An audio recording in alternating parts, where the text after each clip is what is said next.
so often in the middle, it is the messy middle. And let's be honest, that really sucks. Okay. And I can remember working on the messy middle chapter when this disruption, the seismic shifts were taking place in my industry. And I can also remember working on that chapter when the book, its project itself felt sort of overwhelming, or it was like not as tight as we wanted. What we were writing about takeaways for the messy middle, that like there is always one. You have to take small steps in front of the other.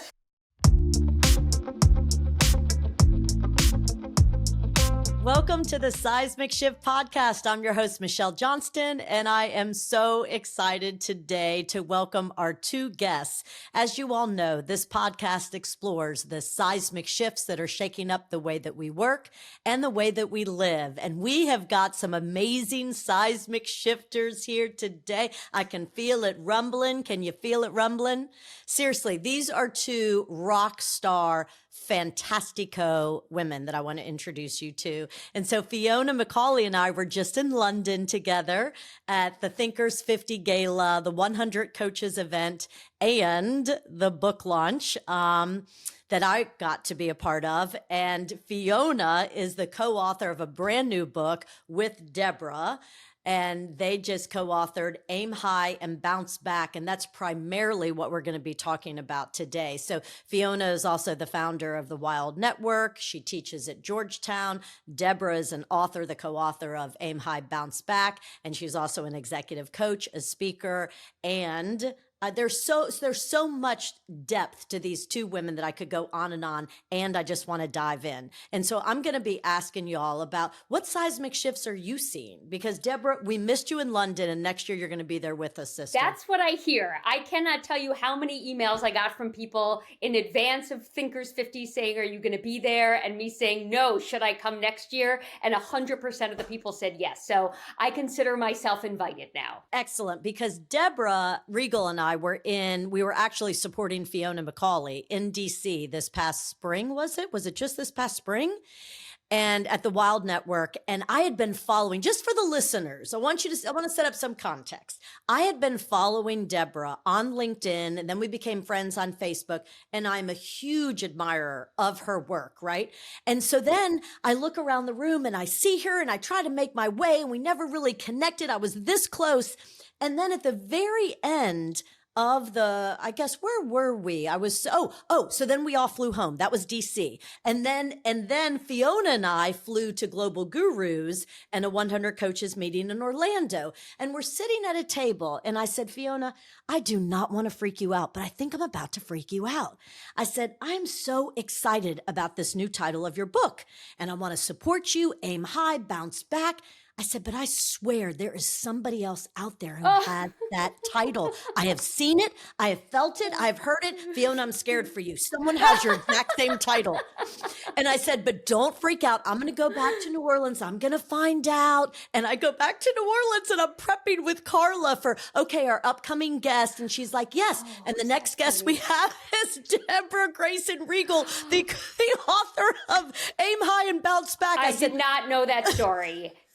I said, well, thank God she's co-authoring it with Fiona, because I almost had a heart attack for the both of them. Well, here's what I can say about that. First of all, I absolutely love that story. Second of all, Fiona is such a woman of integrity that I imagine her stomach dropped when she heard that, because Fiona would never in a million years, right, take somebody else's title. Fiona would have done all of the research necessary to make sure that never happened. And Michelle, I love your spirit of you're like, I am going to find this out for you, and we are going to find her, and we are going to have words with her, because that is not happening to my friend Fiona. So I love the way that this turned out to be a very happy ending.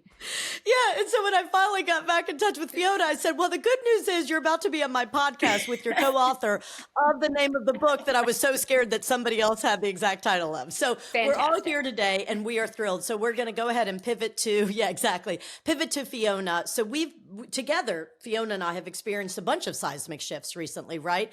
And I love what you just posted. Frances Frei, she was, at a zero. So talk to me, like, what is your biggest seismic shift that you're facing, that you're seeing in the world right now today of leadership? So the industry that I've been working in for about 30 years, the overseas international development industry, was decimated when the major US agency doing that work was closed within about 5 days of the new administration. And when I say closed, I mean the name was being taken off the building. So many of the Wild Network stakeholders, the Wild Network is a global network of purpose-driven leaders working on the world's toughest problems like access to clean water, growing climate-resistant agriculture, gender equity. And the funding source for many organizations working around the globe gone overnight. So let me pick up on what you just said. When we were at a conference together last week, there was a Professor Frances Frei, who's actually someone that Deb and I quote and have several stories from in our forthcoming book. Deb, I think, had the privilege of conducting a great interview with Frances.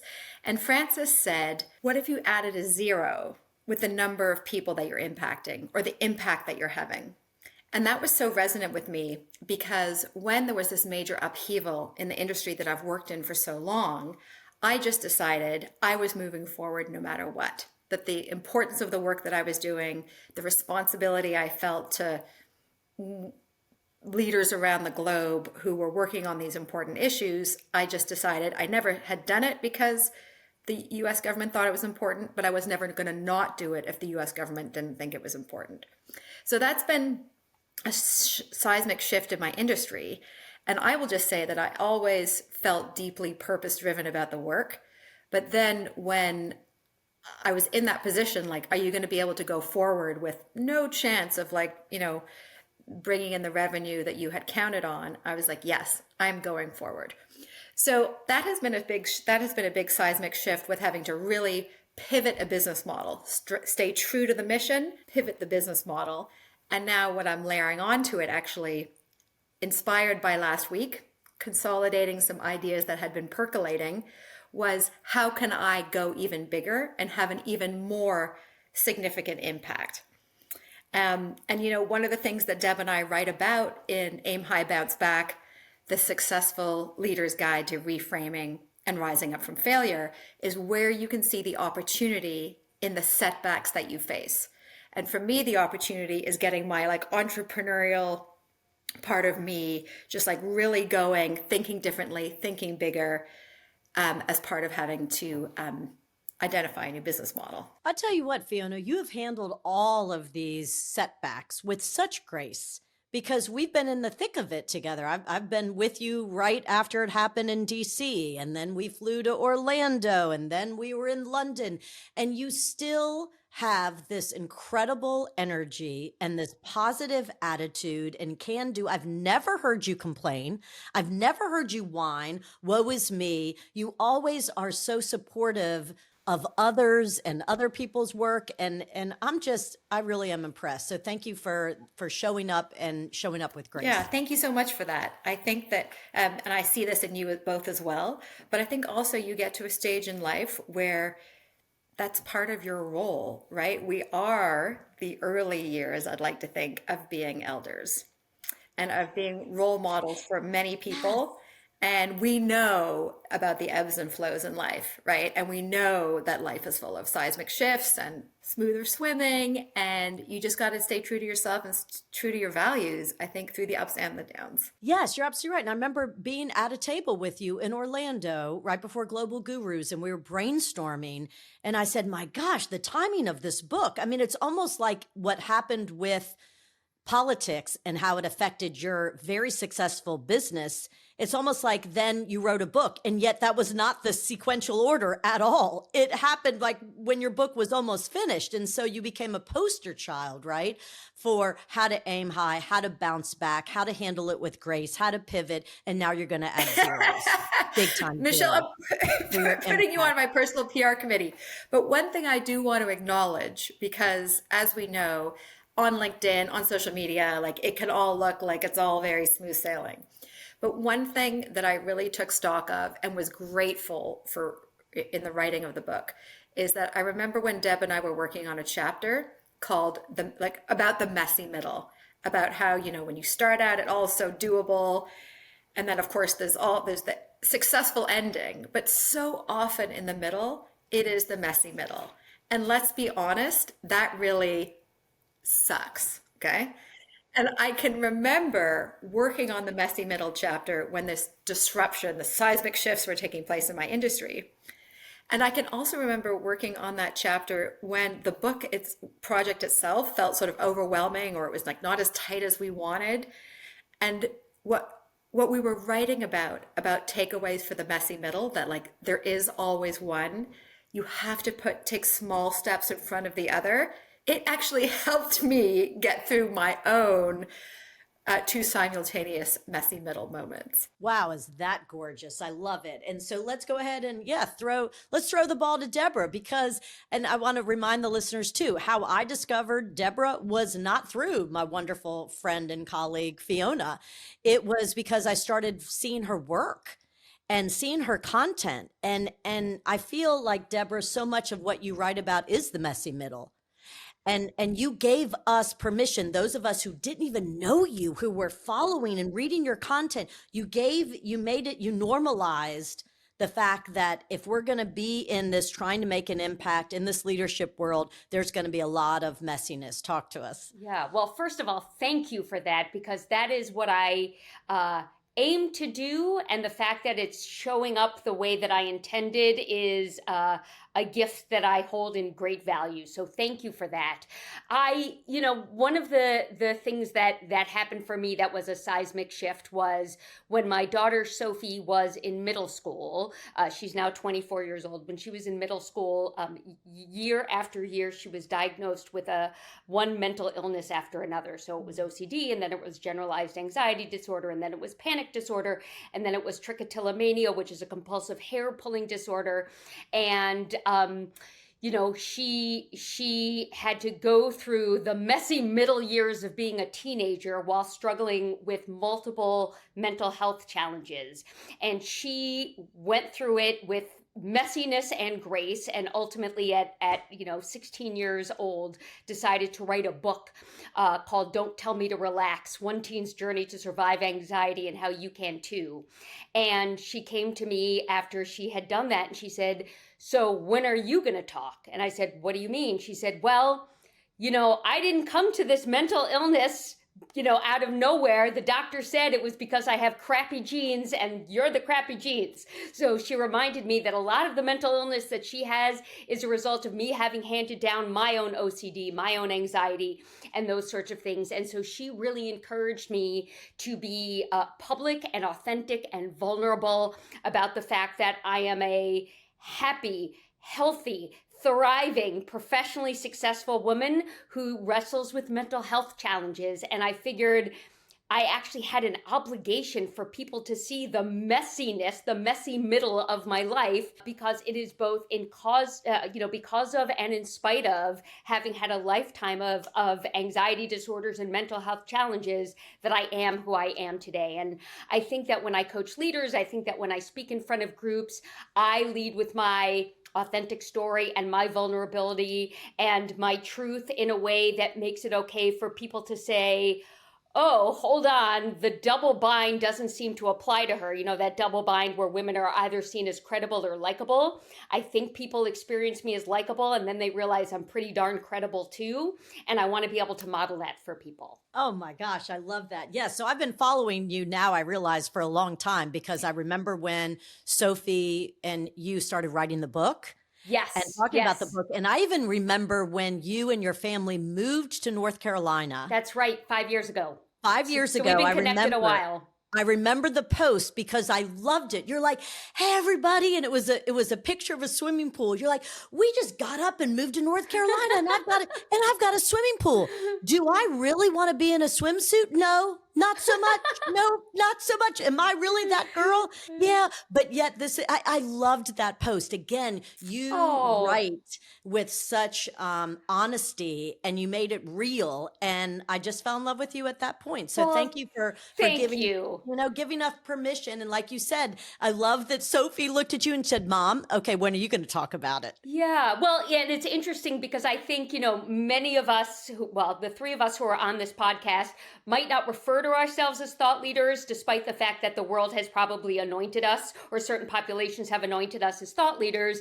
And, I'm leading a session next week for nonprofit board chairs on thought leadership. And one of the things that I'm sort of reminding them is that a thought leader is somebody who is an activist and an advocate on behalf of people who can't speak up for themselves, an activist on behalf of causes that you care about where other people may not have the platform and the voice. And so I just felt that I didn't care if the world thought I was a thought leader. I cared if the world thought I was an advocate and activist on these topics that I care really deeply about, because not everybody feels comfortable out there talking about them, and I do. Yes, you do. And you do it so well, Deborah. So well. And thank you. I'd never had looked at it from that lens and the way you just framed it, that if the three of us, we are out there, we're pushing content, we all have our own lens and our own niche, and we're doing it because we feel passionate about it, and we're doing it because we want to advocate and we want to help and we want to support. And you're right, we want to give voice to others who perhaps don't have that platform. So you all now know, the listeners, of how I have followed Deborah's work for years, how I work with Fiona and respect the hell out of both of them. How in the world did you two meet to write this book? I love that question. It actually picks up so well on you fangirling Deb from afar on social media, because I also fangirl Deb from afar on social media. And then me feeling, I need to get to know this person. We met up, and it turned out that we were both been thinking about writing a book about women's relationship with failure. And for me, within the women's network that I lead, we have an annual leadership forum where people come together from about over 100 countries around the world online. And we have something called the Leadership Fail Lab, where successful women, successful by any measure, by the P&L they're managing, by the size of the organization, by the impact they're having, people who are looked up as being very successful, give a talk where they speak about a massive failure they had, how hard it was for them, and then how they came back for it, sharing lessons that they hope are going to be helpful to other people. And when you listen to these stories, I mean, the speakers are so good. You're like on the edge of your chair. You're definitely thinking, I can't believe this hugely successful person is like talking about this major screw up. And often it comes from a place of hubris or from pride or from thinking they can do it all, underestimating others. So honest. And across, 1,000 women across 100 countries online, guess what the most common comment was that people put in the chat box when they were listening to these stories? Me too. Me too. Oh my gosh, I can't believe she feels that shame at having made that mistake. Oh my gosh, I can't believe she underestimated herself. Oh my gosh, I can't believe that she overestimated herself. Me too. Me too. And so that is what brought me to realizing that leaders, all stages of their careers, all around the world, we need to be talking about how we experience failures, setbacks, disappointments, and how we come back from them, right? How we can extract the lessons learned and aim high and go for it again. So that's how I came to want to write this book. And that's how I came to be lucky enough to team up with Deb. And then Deb, do you want to build on that with how you came to that topic? Yeah, happy to. So this is something that I had been thinking about both in the professional and personal context. So in the professional context, many of my leaders are very seasoned senior women, leaders of organizations, who in many cases had the same fear running through the core. That was sort of the engine that was driving what they did and what they didn't do, which was a fear of failure. So whether they came to me because they wanted to become a more polished presenter, they came to me because they wanted to be better at giving feedback, they came to me because they wanted to be a more strategic leader. When we did the work of going underneath the waterline of the iceberg, there was a fear of failure, a fear of letting themselves down, letting their families down, letting their companies down, letting their parents down, even though in many cases their parents were not even alive anymore, right? Letting parents down, letting their ancestors down, not being a credit to their race or religion. It went so foundationally deep that I started to think there has to be something there. And I will just acknowledge, as Fiona does as well, that, many people have written about failure before. Quite recently, our colleague Amy Edmondson has written about failure as well. So we certainly are not the first people to think about failure. But I noticed this as a through line in my professional work as a coach. And I noticed it in my personal life as well as the parent of high performing children. And in particular, my daughter, Sophie, who at the time that I was thinking about writing this book had never failed at anything in her life. And as a result of that, had such an overwhelming fear of failure that I told her, this is going to paralyze you. You will be intellectually and emotionally paralyzed if you do not fail and realize that you can and will bounce back from failure. You have not stretched your resilience muscle in a way that I think you should and probably need to really strengthen as a young woman and a woman in this world. And so I gave her the assignment of going out and failing a lot and to report back to me. And she has taken it on. And, she can be on your podcast if she wants to report her failures. That's not my job. But it was something that I noticed both in my professional realm as a coach and in my personal life as a parent. Oh my gosh, that's wonderful. And I remember when Fiona was putting in WhatsApp in our group chat, she was saying, hey, Deborah and I are working on titles for the book.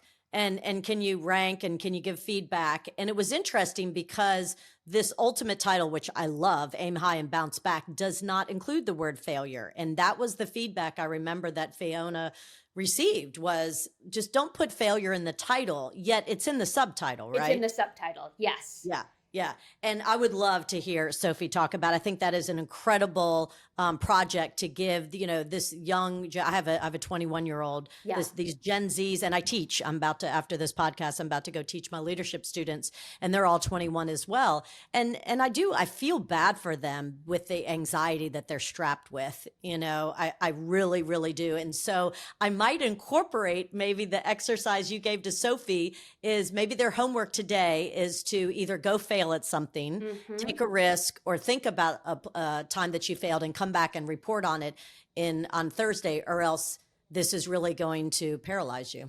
Yeah, I'd love to hear how that turns out. I bet you'll hear some wonderfully painful, messy stories. Speaking of stories, Fiona had mentioned, Deborah, that you had the honor of interviewing Frances Frei. Out of all of the speakers at Thinkers 50, she was my favorite.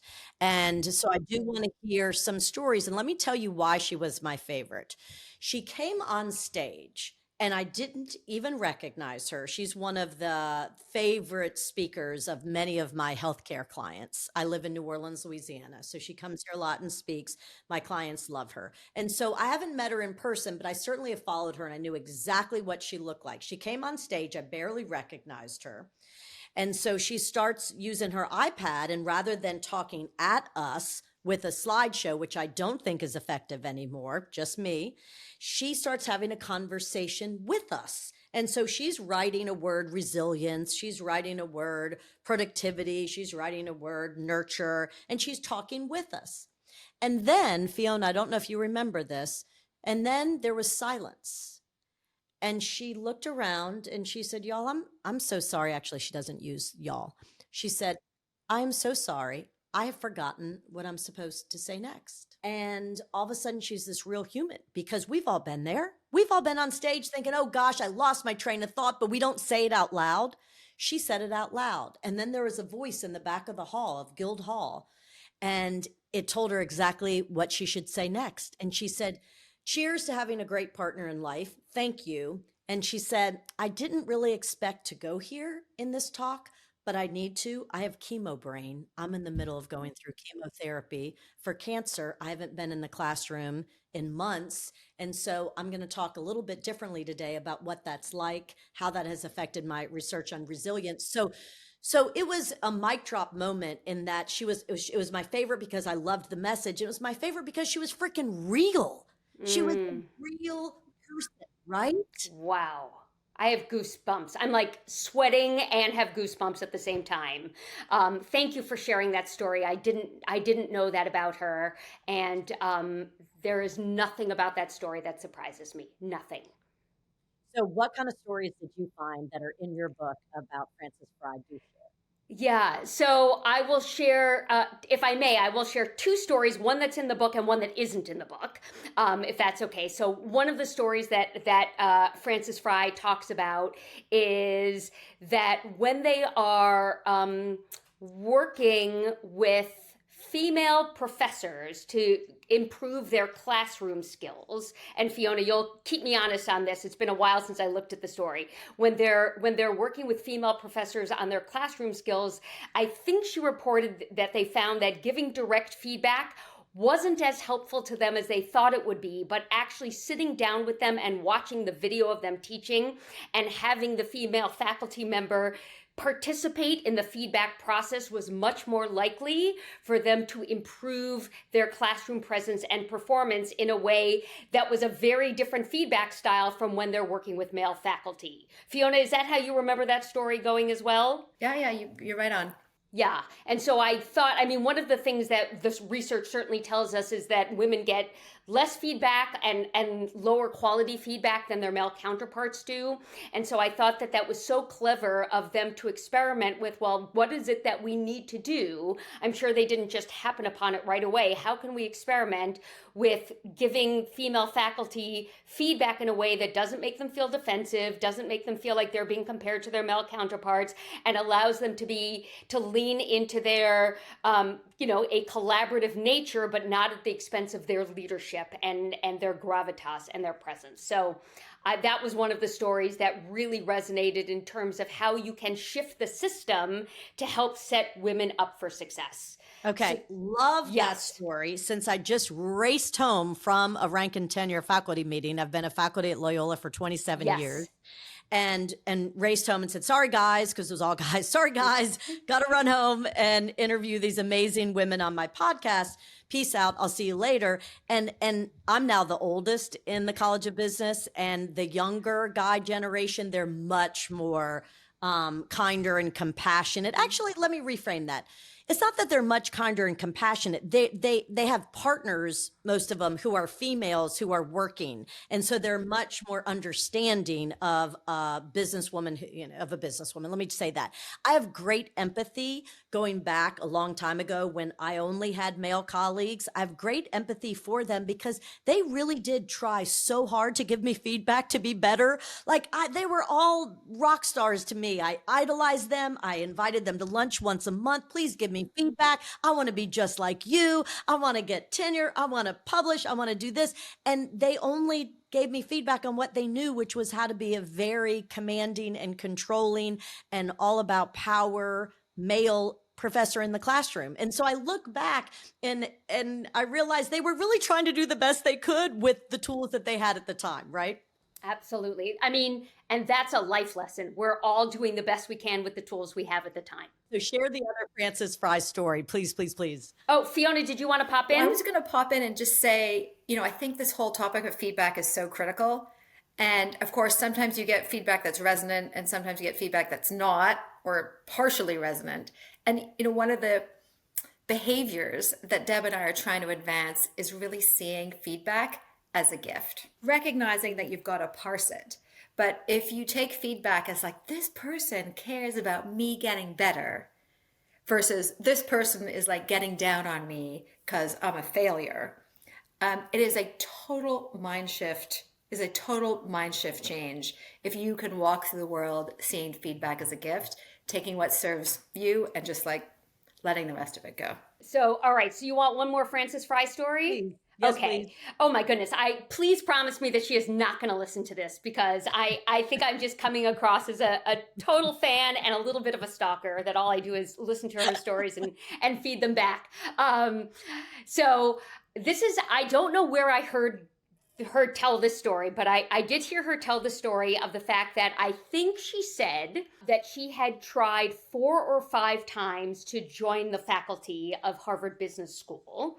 It took her multiple attempts. It took her, she had multiple attempts as a student, multiple attempts as a, a faculty member, multiple attempts to, as a professor. And she had said that if she got accepted to be on the faculty of Harvard Business School, she sort of made a little promise to herself that if the dean ever asked her for anything, she would just say yes. Like, she was so delighted to be a part of this faculty. And so when her last book came out with her wife, Anne Morris, the name, of course, is escaping me right now. I'm sure I could look at my bookshelf and see it in 2 seconds. But when her book came out, the dean of Harvard Business School said to her, I've got great news for you. They want to have this like roll out the red carpet event for you in Saudi Arabia. They're really excited to celebrate you there. And so you're going to go over and have a book event. And her response was, I wrote about this thing in my book called The Inclusion Dial, where the very first step to being included before you can be celebrated or cherished is safe. And I am not going to a country where I don't feel safe as a lesbian, as somebody who is married to, in a same-sex marriage.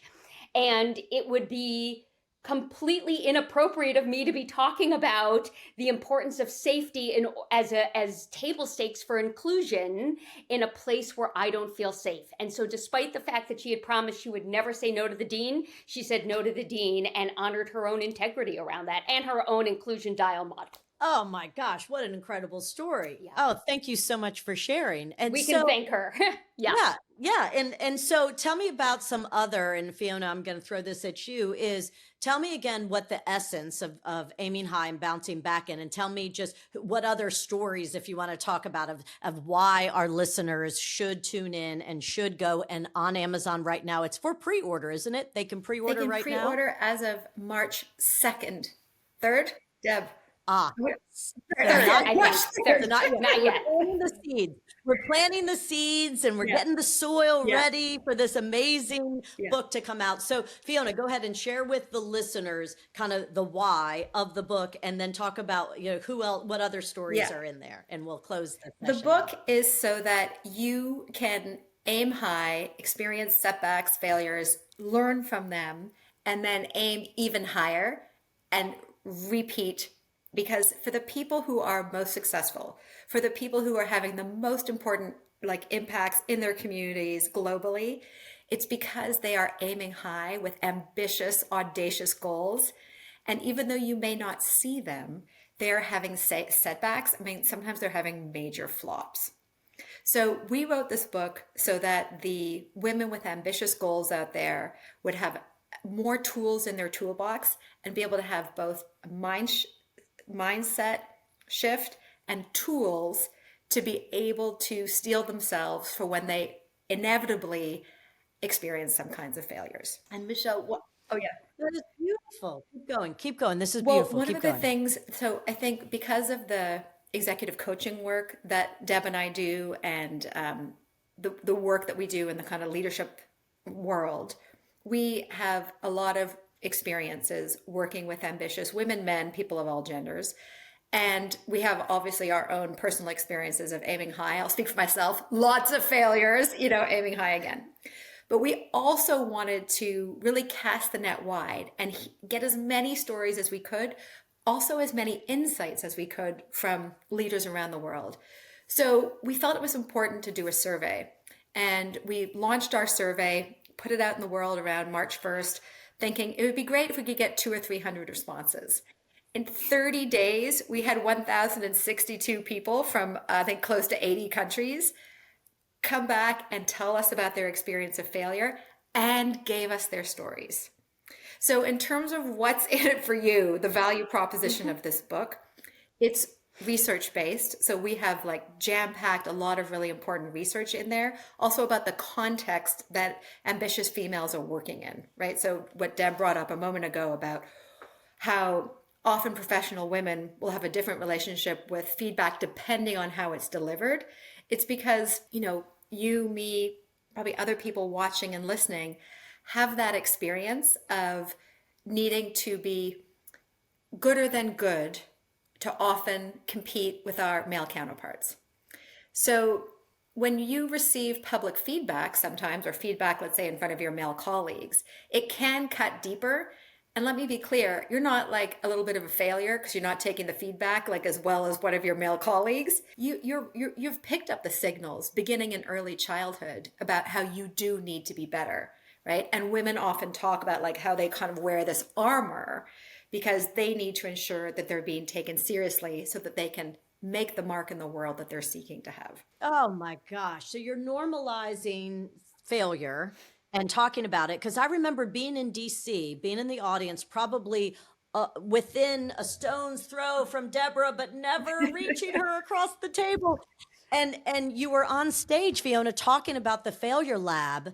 And I remember saying, oh my gosh, how fabulous is that, right? And then we heard Tasha Eurich talk about I have her book right here. About resilience. About breakthrough. Yeah, about resilience. It's about resilience, but it's about being Yeah. shatterproof.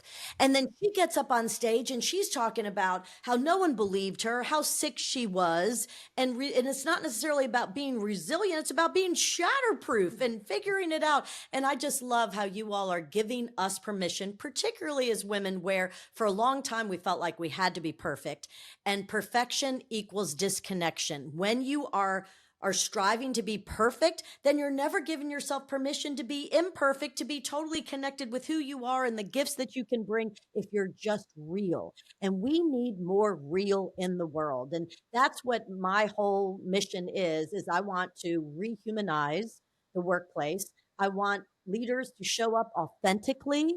I want leaders to show that they're fully human, that they care about you. I want to do things differently, not from a selfish place, because I hate that I just used I wanna.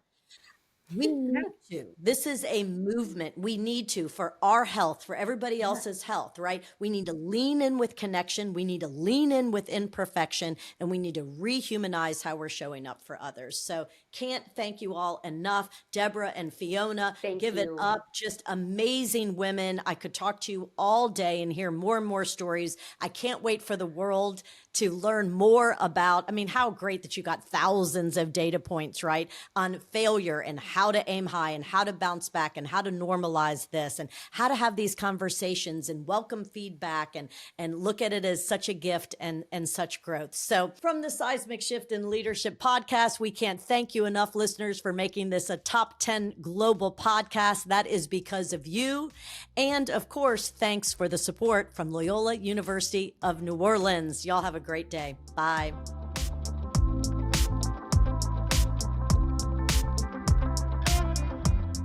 Thank you for joining us on the Seismic Shift. And before you go, can I ask one favor of you? Do you mind sharing today's episode with a leader you know?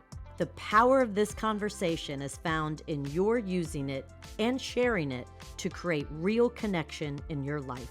Lastly, I'd like to thank Loyola University New Orleans for helping bring this content to life.